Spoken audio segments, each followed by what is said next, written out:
오늘 대화는 좀 더 충격적인 인물에 대한 그 폭로인데, 권영에 그러면은 21대 안기부 장관, 30대 국방부 장관을 지닌 안기부와 국방부를 다 이렇게 두루 거친 장급의 인물이 흔하진 않잖아요.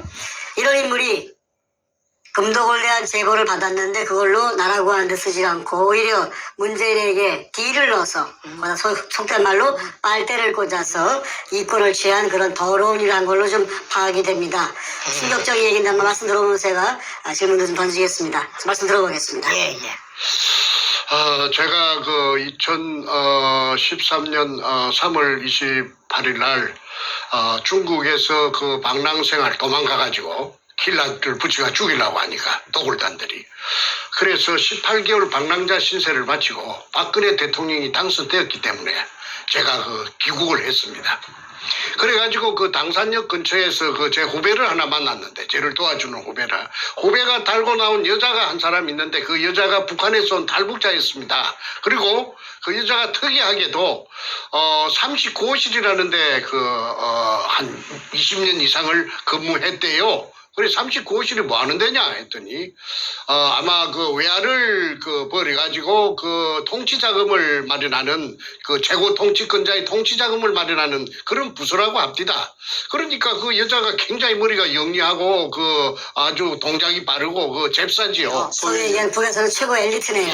예. 그래서 저는 그런 데 관심도 없고 해서 그냥 그 후배가 데리고 온 뭐 손님이니까 같이 밥을 한 그릇 먹고 헤어졌는데, 그 여자가 이제 나중에 저를 갖다가 도와주는 이 문현동의 금도구를 도와주는, 자기가 자청해서 도와주는 그 말하자면은 역할을 하겠다. 네네.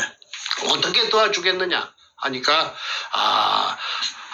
박근혜 대통령에게 알려가지고, 이 박근혜 대통령이 아마 모르고 있는 것 같은데, 자기가 그 박근혜 대통령 앞으로 자기 이름으로서 등기 우편을 보내가지고 이렇게 국가적으로 이거는 하지 않으면은 이게 우리 2만 3천 탈북자들이 바로 그냥 뭔가 저게 대통령이 되고 나면은 문재인이가 대통령이 되면은 큰 배를 가지고 그냥 다 싣고 그냥 김정은이한테 강제로 갔다가 북송시킬 그런 위인이다. 20조를 물론 정옥자 교수 20조를 다 알고 하는 말입니다. 그래서 이제 저를 도와주기로 했습니다. 그러던 어느 날 선생님 장관을 하고 2번씩이나 하고, 그 다음에 대단한 사람이 한 사람 있죠. 그 누군데? 했더니, 근영애를 덜미깁디다. 그래서 내가, 잘 알지. 내가, 그분은 나를 몰라도 나는 그분을, 이름을 들었기 때문에 잘 알지. 그런데, 왜 그래? 하니까, 그분이 우파고, 또 박근혜 대통령 편이니까 그분은 믿을 수가 있으니까 그분을 내가 만나게 할 테니까 좀 만나보시겠습니까?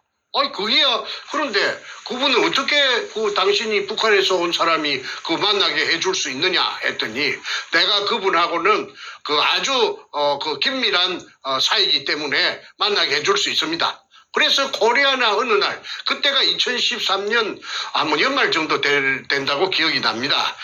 코리아나 호텔에 커피숍 2층에 올라가는데 오른쪽에 은밀한 대화를 나누는 그런 큰 홀이 있어요. 거기서 이제 만났습니다. 근 장관을. 권영희 장관. 예. 자기 부인하고 같이 왔더라고요.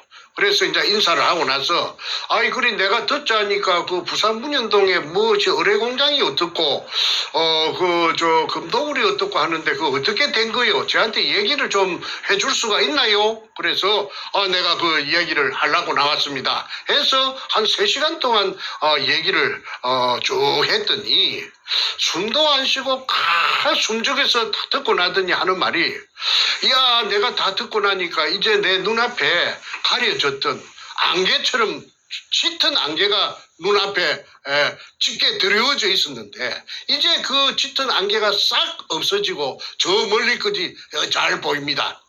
정 작가의 이야기를 들으니까 이제 모든 것이 전부 다 이해가 됩니다. 그 모든 것이 무엇입니까? 했더니, 내가 21대 국정 안기부 장관을 하고 그 다음에 내가 30대 국방부 장관을 했는데, 했는데. 안기부장이 장관입니다. 안기부장이라고? 예, 예, 안기부장. 30대 국방부 장관을 해서 내가 정보가 대한민국 안에서는 비교적 몇 손가락 안에 들어갈 정도로 내가 워낙에 잘 아는 사람인데, 요 최근에 근래에 들어서 이상한 이야기들이 많이 들었다. 서너 사람으로부터서. 그 얘기가 뭐냐면, 이상한 얘기가 뭐냐면은 그 문재인이라는 그 사람에게 어디서 돈이 났는지, 돈이 엄청난 돈이 그 사람에게 있다고 그런 말들을 한 각각 다른 서너 군데로부터 들었는데, 자기가 생각할 때 이해가 되지 않았다. 너무나 액수가 크기 때문에. 그래서 어떻게 이상하다, 그게 무슨 말일까, 항상 가슴에 좀 납덩이 매단 것처럼 그걸 하두가 돼갖고 곱씹고 했는데 확인해 볼 길도 없고, 야, 그게 뭔가 하다가 오늘 이제 정 작가를 만나가지고 얘기를 전모를 다 듣고 나니까 이제 그래서 그 안개가 싹 없어지고 저 멀리까지 보는데 이해가 됐다 이 말이죠. 그러면서 하는 말이, 자, 자기 소개를 하더라고. 내가 육군 사관학교, 내 기억입니다. 17회라 하더라고, 17회. 그리고, 나이는 1937년생이라 하더라고. 고향은 경주 사람이고, 중학교를 은양중학교, 경남 울산 옆에 은양중학을 나왔다 하더라고. 그리고 자기 아버지가 그 중학교, 선생님을 하셨대요. 그리고 교육자의, 자제인데, 그래, 이제 고등학교를 시골에서 졸업하고, 그 다음에 육군 사관학교 17기로 입고해서, 육군 중장 3스타 때, 그 다음에 국방부 차관이 되었고, 발탁 김영삼이 들어서자, 그 다음에 국방부 차관에서 승진해가지고 국방부 장관, 그 다음에 또 안기부장, 이렇게 됐는데, 자기가 국방부 장관 할 때는, 자기 말입니다. 국방부 장관 할 때는 항장엽이라는 그런 북한의 거물을 자기가 안기부장 할 때 그렇다 하다. 항장엽치를 자기가 작업을 해가지고 그걸 한국에 데리고 왔고, 그 다음에 국방부 장관 할 때는 하나회를 척결하는 김영삼이의 지시에 따라서 하나회를 싹 없앴다 하대. 그걸 내한테 훈장처럼 말하더라고. 그래서 아이고 대단합니다 했더니, 자기가 그 국방부 장관을 할 적에 법무부 장관이 있었는데, 법무부 장관이 청와대에 김영삼 시절에 김기춘이라는 거제 사람이 법무부 장관을 했는데, 같은 경상도가 돼서 자기하고는 나이는 자기가 좀 많다고 하더라고. 2-3살 많다고 하더라고. 참 친하게 지내서 그 농담도 하고 아주 가깝다고. 그러니까 그때 김기춘 씨가 말하자면은 그 비서실장을 하고 있었습니다. 박근혜 정권에 청와대 비서실장을 하고 있습니다. 그래서 내가 이제 이렇게 알았으니까, 이걸 안 이상해. 내가 국가에, 19살 때부터 국가의 은혜로서 내가, 그렇게 높은 벼슬까지 내가 두 분이나 내가 했으니까 나는 국가에서 굉장한 혜택을 많이 받았다. 그러니까 국가에 이제 봉사할 기회가 이제 왔으니, 보온을 할 기회가 왔으니, 내가 몰랐으면 몰랐지, 이걸 안 이상해. 내가 가만히 있으면은 내가 이 사람도 아니다. 그러니까 내가, 내 늙은 내 모가지를 국가에서 필요하다 하면 내가 모가지도 내가 내놓을 수가 있는 그런 각오가 돼가 있는데, 이거 내가 알았는데 이 어마어마한 이 커넥션을 내가 안 푼다면은 내가 이 국가에 보존할 길이 없다. 그러니까 나를 믿어주겠소? 하고 묻더라고. 그래. 어떻게 믿어달라는 말입니까? 하니까, 내가 언제까지라고는 내가 장담은 못하겠지만은 내가 어째도 이 일을 꼭 해결할 테니까 나를 믿고, 내하고 같이 이 문현동 그 의뢰공장의 진실을 해결하는데 내한테 그 일을 맡겨주기를 바라요. 아이, 그거 참 내로서는 물어보나 마나 딱이지, 딱. 그리고 든든하게 짝이 없는데, 장관을 2번씩이나 한 사람을 내가 국민학교, 내가 선생 출신이 말이야. 만났으니까, 그런 분이 자청해서 자기가 해결해 준다니까, 내가 그냥, 항공무지로 소이다. 이래 되는 겁니다. 그런데 하나 조금 뜰뜨름한 조금 깨름직한 마음은 있었어요. 그게 뭐냐면은 내가 80년도에 부산에서 선생을 할 적에 초등학교 선생을 할 적에 신문을 본 사회면을 본 기억이 떠올랐습니다. 뭐냐면은 아마 그분이 독직 사건으로 뇌물을 받았다고 해서 독직 사건으로 검찰에 불려가서 수사를 받다가 그 화장실의 변기를 깨가지고 그 변기가 독인데 독이 아닙니까 독이 여물지요. 이걸 도끼다시 바닥에다가 던져갖고 깼던 어쨌든 뚜껑을 깨가지고 그 뾰족뾰족한 날카로운 걸 가지고 날카로운 그 뾰족한 그걸 가지고 배를 그었다는 사실입니다. 그러면은 그래가지고 이제 병원에 실려가고 소동이 났다는 것을 제가 신문 기사를 통해서 알았습니다. 그때는 느낀 소감이 기억이 났는데, 아이 그 쑤시려고 하면은 팍 쑤시갖고 창자가 좀 티 나오도록 저 외놈들 같이 할복을 하려면은 그래가지고 그 창자가 티 나오고 뭐 죽든지 살든지 그냥 그래 하지. 그 껍데기만 표피만 피하만 살짝 금이 가갖고 긁어가지고 피가 나왔다 하는 그걸 나는 일컬어서 내가 혼자 말로 그 당시에 중얼거리고로 아이고 아야 사건이네. 아야 긁으니까 껍데기만 벗기지니까 아야 아프지 아야지 그걸로 하면 푹 좀 주시었던지 내가 그 생각한 게 떠올라서 그걸 조금 깨끗했습니다. 그 쇼라고 나는 그 당시에 내가 그 쇼라고 생각했거든요. 권영이라는 사람의 인격이 뭔가 쇼맨십이 있는. 아니 그래서 그게 또 딱 떠오르더라고. 그래서 야 저 사람 믿어도 되나 싶거든. 어쨌든 간에 내가 뭐 지푸라기 잡는 심정이니까 그래서 그러면 이제 다음 날 또 만나자. 또 며칠 동안 연구부 만났어요. 만나서 내한테 세 가지를 주문하더라고. 세 가지를. 조건을, 옵션을 세 가지를 걸더라고. 뭐냐면 하나는 첫째 교회에 나오라. 교회는 어느 교회냐 하면은 용산 우체국 뒤에 있는 그 국방부 후문에 있는 국군 중앙교회에 자기가 장로인데 그게 나오는 조건이다. 주일마다. 주일에는 마차 나오는 한 번도 빠지면 안 된다. 그리고 11시부터서 예배가 시작되는 그 예배에 이제 나오라. 교회를 왜 나오라는 거예요? 나오라 하는 것은 조건은 그래 왜 교회에 셌는데 교회가 제가 일산서부터 그까지 먼 길을 와야 됩니까? 내가 물었더니 거기에 나와야 일주일마다 정보를 서로가 진행된 사항에 대해서 정보를 교환할 것이 아니냐. 그 말이 맞지요. 정기적으로 접촉을 하자. 그렇죠. 교회에서. 그렇죠. 네네네. 그래서 그거는 내가 거부할 마음이 없죠. 그건 더 고맙지요.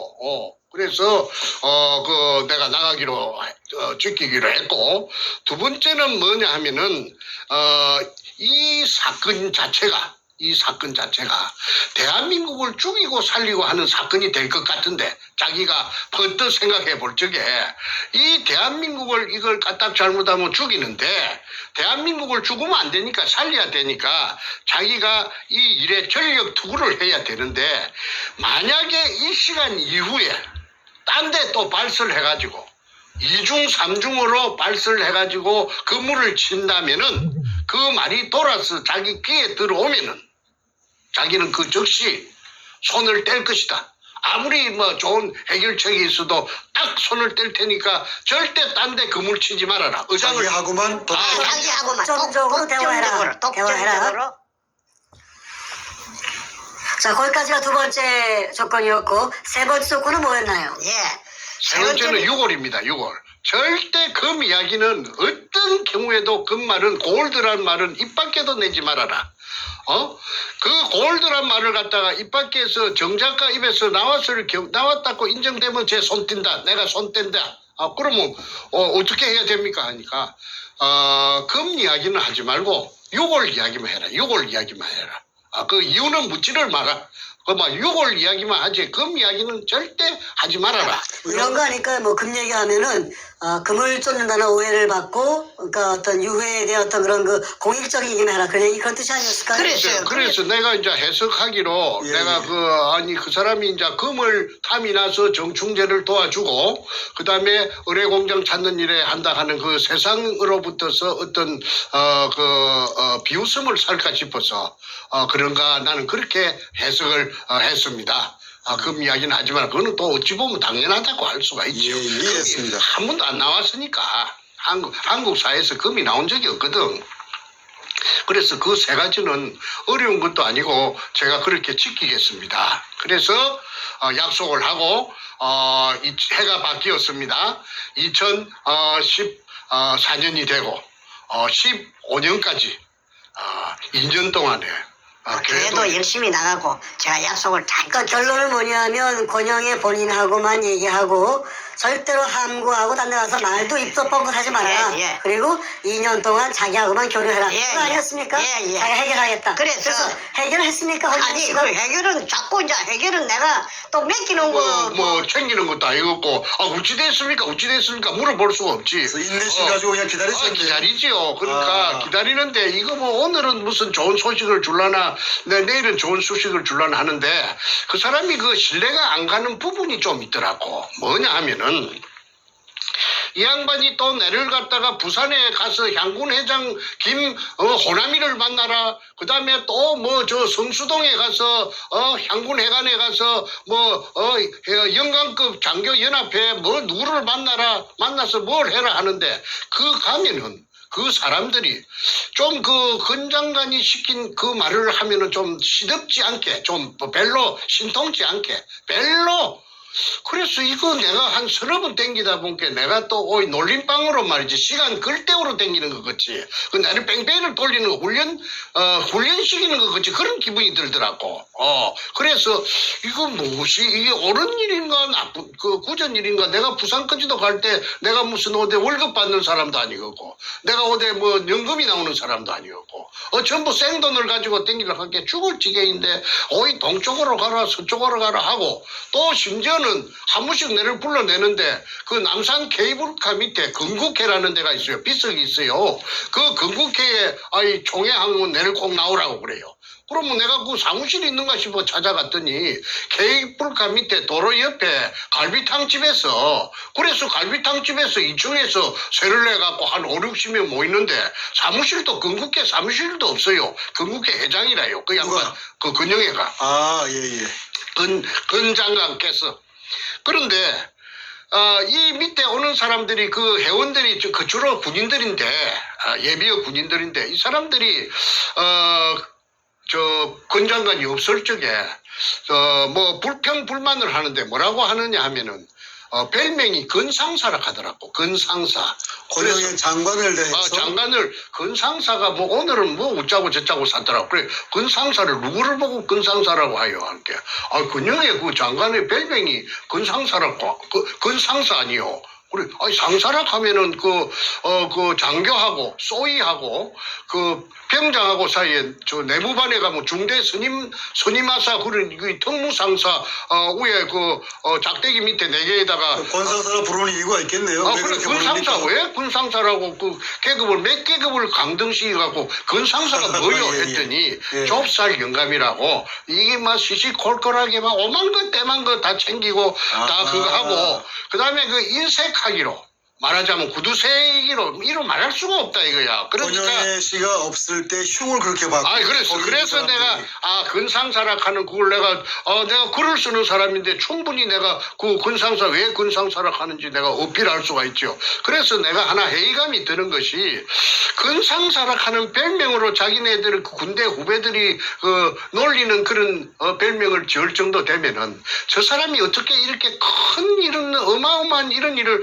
해결을 과연 해낼까 하는 그런 의구심이 들었어요. 그런데 아니나 다를까 그 김기춘 그 양반을 만났다 하는 그런 명쾌한 이야기도 안 하고 청와대에 자기는 마음대로 출입할 수 있다고 해놓고는 들어가서 박근혜 대통령하고 만났다는 얘기도 없고 내가 물어봐도 아이 뭐 조금 더 기다리라 뭐 이런 식으로 조금 귀찮은 그런 기색도 보이고. 아니 박근혜 대통령한테 청와대 들어가서 그냥 같이 독대해가지고 그냥 얘기해버리면 되는 것인데 그걸 무슨 또 거의 뭐 결혼식 날 잡는 것 같이 이래 하니까 사람이 그냥 한장을 하겠더라고. 그러던 차에 한 번은 내를 보고 현장에 오늘은 내일은 현장에 한번 가봅시다. 부산의 현장에 어떻게 갑니까 하니까 자신의 그 동기생 친구 중에 64, 17기 중에 경남 진해 출신의 1사단장 하던 김아무개 소장이 있는데 그 양반이 1사단장 할 적에 남친 땅굴에 대해서 통달로 해가지고 땅굴 찾는데 그래갖고 이제 새꼬쟁이 2개를 가지고 이 다우징이라 하나 그걸 갖고 왔는데 백발백중이라 이거야. 땅 밑에 그 탐사하는 거. 탐사하는 거. 새꼬쟁이 2개 갖고 하는 거. 다우징이라고 그러죠. 다우징 그거 막 백발백중으로 찾아낸다 이거야. 그 전문가다.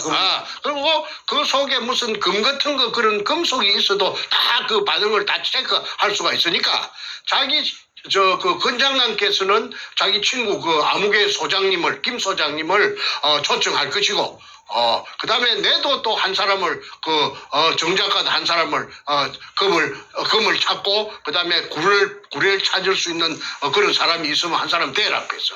그리고 나는 이제 그 강원도 원주에 그 윤아무개라고 필리핀에서 금 찾아서 인생을 바친 금 찾아다니면서 인생을 바친 윤아무개라고 내하고 나이 같은 사람이 있어요. 내하고 친구가 됐는데 그래서 윤아무개를 갖다가 이제 불러 올렸습니다.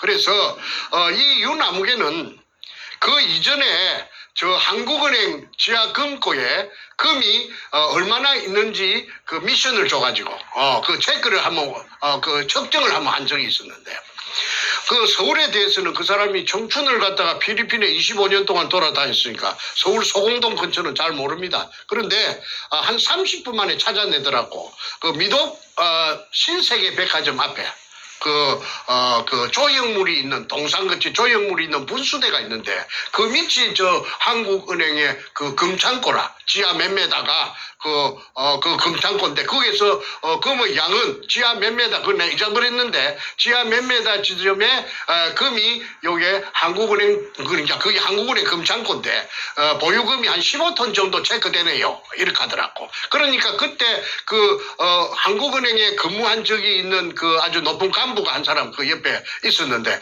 이 감동을 한 적이 있습니다. 아이고 명도네 바로 명도네 어떻게 그렇게 기가 차게 알아맞히느냐. 그래서 내가 이제 그 자료 중에 윤아무개 그분도 소위 다우징 기술 같은 거에 능통한 다우징 아니에요. 다우징은 아니고 다우징 아니고 일본 옛날에 그 왕실에서 그 금을 재놨던 그 창고 속에 금이 가득 들어가 있지 않습니까? 그 금을 갖다가 일일이 빼갖고 무게를 달라하면은 그것만 해도 막 어마어마한 일이기 때문에 금이 양하고 그 금이 그대로 온전하게 있는가를 측정하는 기계가 있대요. 그 왕실에서 내려 그 기계를 이 사람이 어떻게 벤치마킹을 해가지고 자기가 고안을 해가지고 백발백중이라고 장담을 지하에 있는 금을 위치와 양을 확인할 수 있는 그런 기술을 그 기구가 있어요. 자기만 실험상 시켜보니까 백발백중. 아니 그래서 지금 이제 주요 국가별 금 보유량 2010년 6월달에 나온 통계치가 여기에 있는데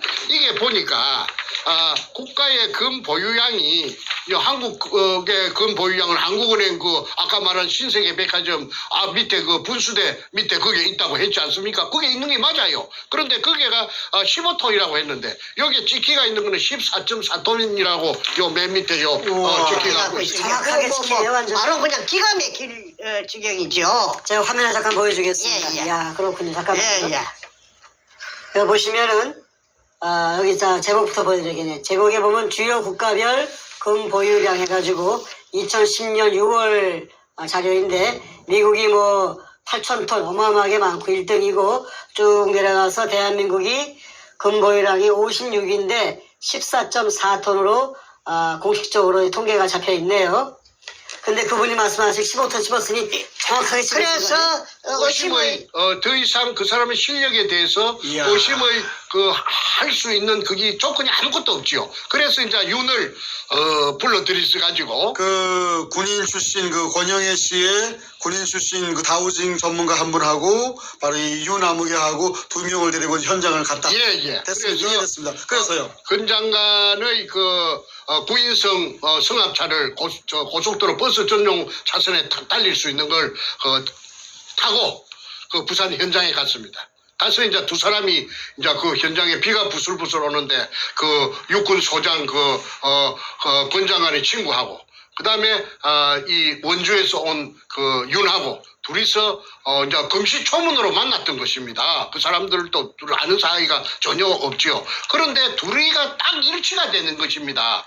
여기서 저기까지 약 50m가 되는데 그 지하 몇 메다 지점에 공간 반응이 나오고 그 이제 밑에 공간 반응이 나오는 그게 어마어마한 공간 반응이 나오는 그게 의뢰공장입니다.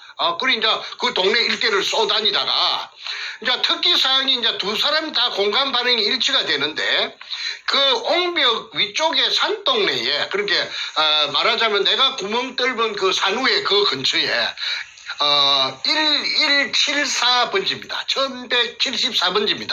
박상조라는 그 사람의 집이 약 40평이 있었어요. 그 집 밑에서 금 반응을 300톤을 체크했습니다. 300톤. 300톤.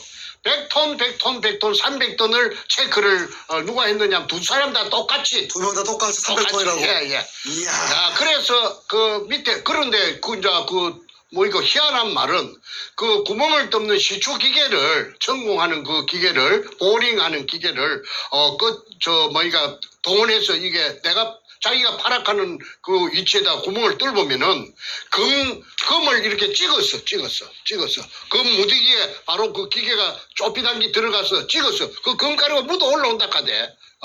묻어 올리겠다고 자신하는데 그렇게 아까 소장도 일치되고 그 다음에 원주에서 온 이 필리핀 이것도 일치가 되고 이러니까 기분이 좋다고 그날 의뢰공장 찾는 것도 확인했고 그 다음에 금도 300톤이 나오니까 아까 건상사라고 불리는 그 건장관께서 돌아오는 차속에서 기분이 좋은지 그 봉투를 갖다가 하나서 잡아내갖고 갈라주더라고. 그게 이제 그 문현도 일대 중에서 한 특정 부분에만 300톤이라는 얘기죠? 그렇죠. 그죠? 그게 1174번지인데 그게 이제 도굴단이 만든 그 지도 의뢰공장 내부 도면에 보면 금이 있다고 표시가 되어 있습니다. 백준엄이가 그 금을 거기가 지하 몇 공장이죠? 지하 1공장. 자, 먼저 다시 정리하죠.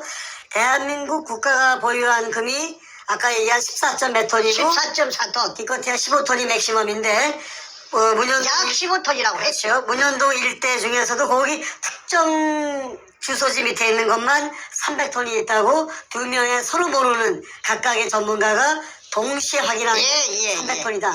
어마어마합니다. 자, 그 다음 얘기가. 그때까지 그게 그게 아마 다 끄잡아낸 게 아니고 금이 양이 많으니까. 그렇죠. 내나 탁종수라는 자가 그 도굴단에 탁종수 있잖아요. 김성태 옆에 앉았던 거, 그 멍청하게 앉아 있는 거. 그게 내한테 월경 기순에 온 적이 있었다고 했죠. 그럴 때 금이 다 끄잡아냈느냐 물어보니까 일부는 끄잡아내고 일부는 더 깊은 곳으로 들어갔다고 말했거든요. 그런데 더 깊은 곳이라 가면은 일단은 그게 있는 금을 안쪽으로 더 이었다는 것입니다. 그런데 백준영이 만든 의뢰공장 내부 도면에 보면은 그게가 금이 있었다는 표시가 되어 있기 때문에 그게 아마도 처음부터서 300톤은 애놈들이 그게 도망갈 때부터서 그게 있었던 것이 아닌가 그렇게 저는 추정하고 있습니다.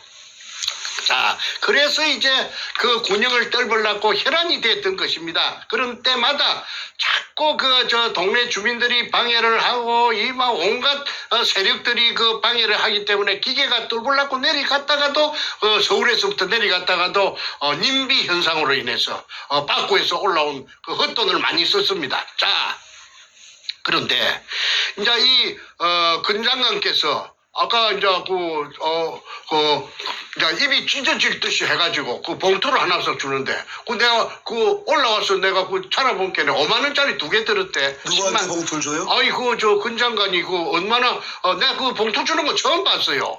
그런데 그 10만 원 들었는데 그건 뭐이가 윤은 얼마 들었는 거 내가 물어보지 않았어요. 왜 그러냐 물어보면 내 자신이 너무나 비참할 것 같아서 내가 자존심도 있고 해서 내가 그냥 입 닫고 말았는데 솔직히 말해서 그 어디 가작값도 아니고 말이지 5만 원짜리 2장을 갖다가 여주서 저 사람이 그러기 아주 작구나. 그런데 자기 집에 가보니까 자기 집이 내나 분당에 그 죽전에 있는 그 현대 아파트 앞에서 현대백화점 죽전역 앞에 현대백화점 앞에서 마을버스를 타는데 LIG 아파트라고 기억이 됩니다. LIG 아파트 옆에 자이 아파트 80평에 살더라고.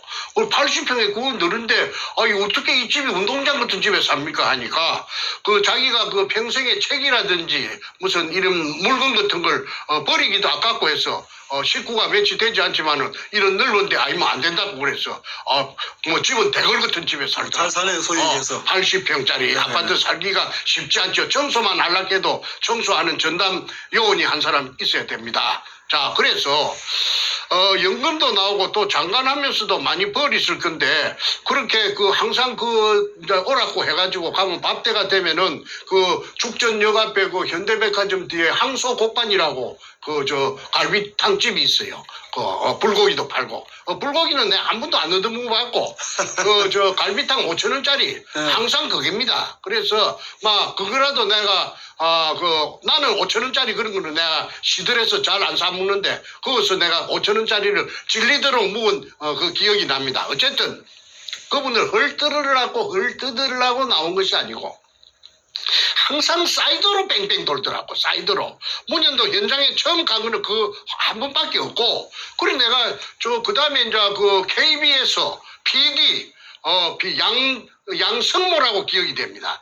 키가 좀 후리하이 큰 길. 이걸 뭐 어떻게 해가지고 양성모죠. 양성모. PD를 이 젊은 사람을 갖다가 어떻게 해가지고 이 사람 됐고 저 중국의 해남도에 가고 그거 갔다 오고 프로를 찍고 그랬었더라고. 그래서 왜 해남도를 부산 문현동을 놔주고 해남도면 하이난섬.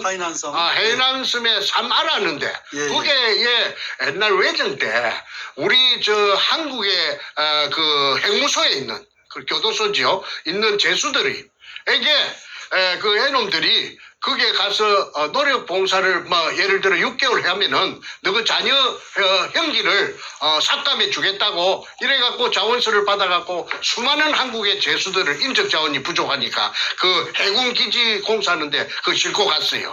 그게 가서 해방이 되자 돌려보내야 됨에도 불구하고 돌려보내려면 귀찮으니까 거기에서 총을 쏴면은 총알도 아까우니까 그냥 구디 파갖고 인부들 씨가 큰 구디 파갖고 자기 구디에 자기가 죽창으로 찔러 죽이고 그만 총에 대금 꽂아갖고 찔러 죽이고 그만 개머리판으로 두들고 그만 망치로 때리고 해가지고 강제징용된 사람들의 희생된 현장을 갔다 이거죠. 그래서 이제 그게 고구마밭에 이제 말을 갔다 온 이야기를 그래 하대. 고구마밭에 고구마가 무성한데 흙을 구두발로 가지고 앞뿌리를 가지고 흙을 한 10cm만 덕덕 걷으면은 탁 발에 밟히는데 그게 두개골이라 두개골.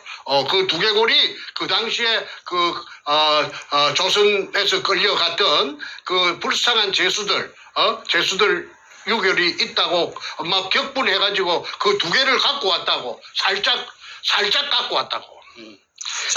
그래서 항상 그렇게 내하고 문현동하고 무슨 해남도하고 상관이 있으며 욕을 하고 여기에 욕을 청계가 지금 규명을 해야 됐긴데 해남도 욕을 갖다가 물론 그것도 중요한데 자꾸 바깥으로 돌더라고.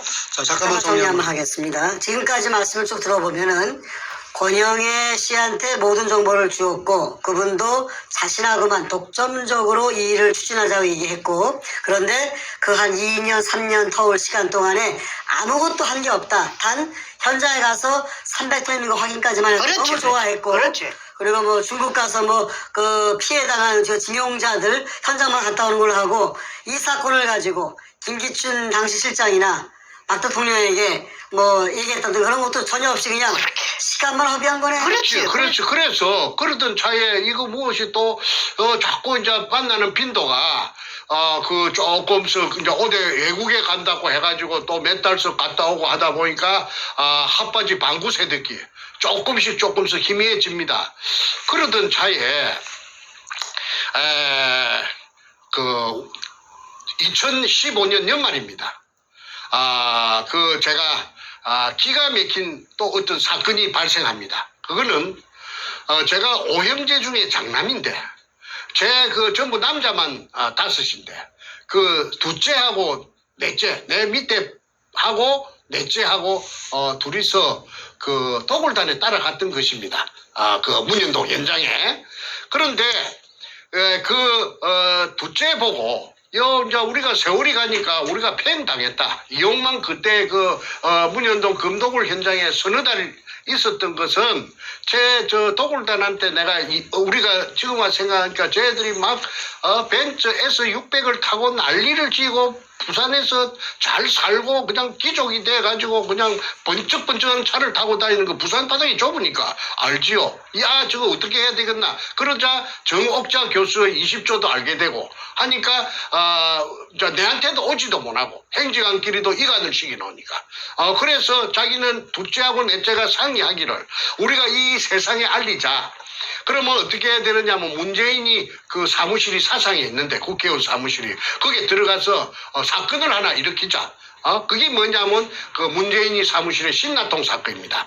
그래서 둘째는 간이 작아갖고 아이고 나는 무서워서 안 할래 하고 옹골아져삐고 빠져삐고 그러면 넷째는 젊었을 때 그 어릴 때 권투 선수니까 주먹이 세니까 그럼 내가 혼자 하겠다 해서 문재인이 국회의원 사무실에 그 인질극을 신나통을 들고 가서 인질극을 벌렸던 그 사건이 언제였죠, 시점이?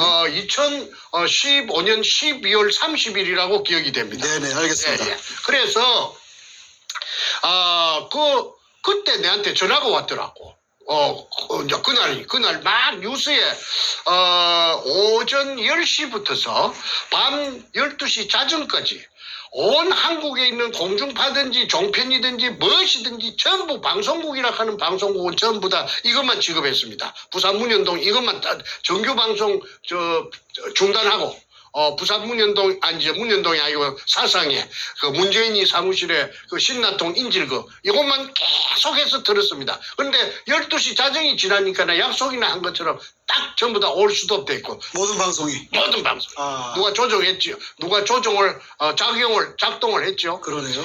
그래서 이제 그래서 그나마 그래도 사건이 벌어진 10시부터서 자정까지 14시간 동안 도배를 하듯이 온 한국에 모욕을 하듯이 했기 때문에 세상이 그때 문현동 금도굴이 최초로 알려지게 된 것입니다. 알겠습니다. 사람들이 믿든지 말든지 그거는 뭐 안 믿든지 간에 최초로 알려진 겁니다. 자, 그때 내한테 뜻밖의 전화를 했더라고. 권 장관이. 정 작가 동생이 맞소? 내하고 좀 닮았는 모양이라. 그래서 네 맞습니다 하니까 그걸로서 건장한하고 저하고는 말하자면은 사연하라 좀 친 것입니다. 그 다음에 내가 전화 걸 이유도 없고 그 사람도 전화 안 오니까 끝난 거 아닙니까? 그런데 내 마음속에는 굉장히 괘씸하지요. 정보만 쏙 빼갖고 가서 말이야. 핫바지, 방구 새듣기 말이야. 장난치는 것도 아니고. 그렇다고 내가 맡기는 거 달라 하는 식으로 서로가 계약이 있었던 것도 아니고. 내가 항의할 수도 없고. 그래서, 자, 잠깐만. 제가 한번 좀 질문을 하나 할게요. 좀 납득이 안 가는 부분이 있는데, 그렇게 2, 3년간 공을 들이고 권 장관과 관계를 맺다가, 이번에 그 동생분의 그 문재인 사무실 신나 사건이 벌어지자마자, 그러고 이제 관계를 끊었다 하셨는데, 왜 끊으신 거죠? 아니, 그쪽에서 마무리를 해줘야 될 텐데. 2년, 3년 동안, 횟수로 3년 동안 질질 끄고 사람을 갖다가 민방위 훈련시키는 것처럼 골탕을 먹여놓고는, 외국에 간다, 어쩐다 해가지고 그냥 문현동하고는 별로 관심도 없고 하니까 저 틀렸구나. 나는 이미 고표를 쳤습니다. 그렇다고 해서 그 사람이 내하고 나이가 얼추 같다고 하면은 다그치기라도 할 텐데 그러지도 못하고 장관을 2번이나 했으니까 내가 항의도 할 수가 없고 그러던 차에 내가 정보만 또 쏙 빼가지고 또 이용당했구나.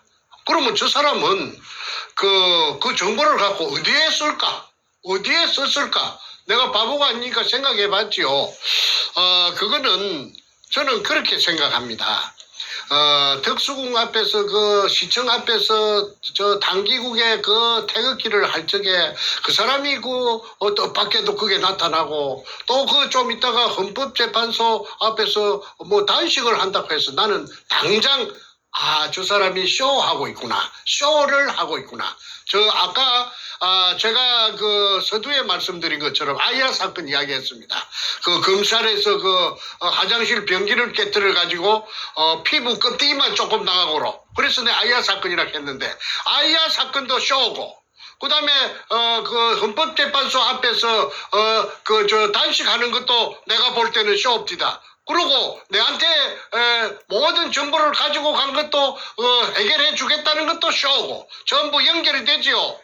그러면 그 사람이 정보를 빼갖고 어디에 썼을까를 내가 맨날 며칠로 두고 내가 연구를 해본 결과가 내가 모범 답안을 하나 찾아냈어요. 그거는 그 사람이 태극기 우파라고 말이지 온 국민들이 알아볼 수 있도록 그렇게 쇼를 하면서 뒷전에 문현동을 갖다가 2년 반, 3년 동안을 갖다가 횟수로 3년 동안 속속 깊이 전부 다 빼가지고 그게 아까 문현동 1174-1번지 박상조 집 밑에서 금 300돈이 있다 가는 것까지도 알은 사람이. 그런데 그걸 어디 그만 가만히 있고 입에 자꾸 채웠겠습니까? 목적이 있어서 그렇게 빼냈겠지요. 그것은 내가 볼 때는 문재인이하고 서로 보지 않는 곳에서 책상 밑에서 내통을 하고 있었다. 내통을 하고 있었다. 그러면 어떻게 내통했느냐? 정보개통에 놀던 사람이니까 자기 부하들 많을 거 아니에요. 부하들을 갖다가 문가 촉에다가 보내가지고 심부름을 우리 장관님이 당신이 부산 문현동에서 한 짓거리를 다 알고 있어. 다 알고 있어. 그 다음 말은 할 필요가 없지요. 다 알고 있어. 그 다음 말은 생략인데 점점점인데 그걸 굳이 표현을 한다면은 점점점을 지우고 표현을 한다면은 너 죽을래? 죽어볼래? 하는 말하고 같다고 봅니다. 너 죽어볼래? 너가 한 일을 다 알고 있는데 너 내가 이거 터뜨리면 너 죽어? 그 말하고 같겠다고 보겠지요. 그러면은 저쪽에서는 맹색이 육군사관학교를 나와가지고 국방부 장관도 하고 그 다음에 일국의 정보를 전부 다루는 안기부장을 하고 그런 무시무시한 사람이 너 죽어볼래? 하면은 이거 폭로하면 큰일 나겠구나. 그 다음에 어떻게 해야 되겠다. 이거는 제 입으로 차마 말하기가 난처해서 제가 생략할 테니까 국민 이 방송을 보시는 유튜브를 보시는 국민 여러분께서 나머지를 빈 공간을 채워주시기를 바랍니다. 너 죽을래? 내가 너 한 일을 다 알고 있어. 그 다음에는 그쪽에서 금도둑놈이 그 다음에 금도둑놈이 할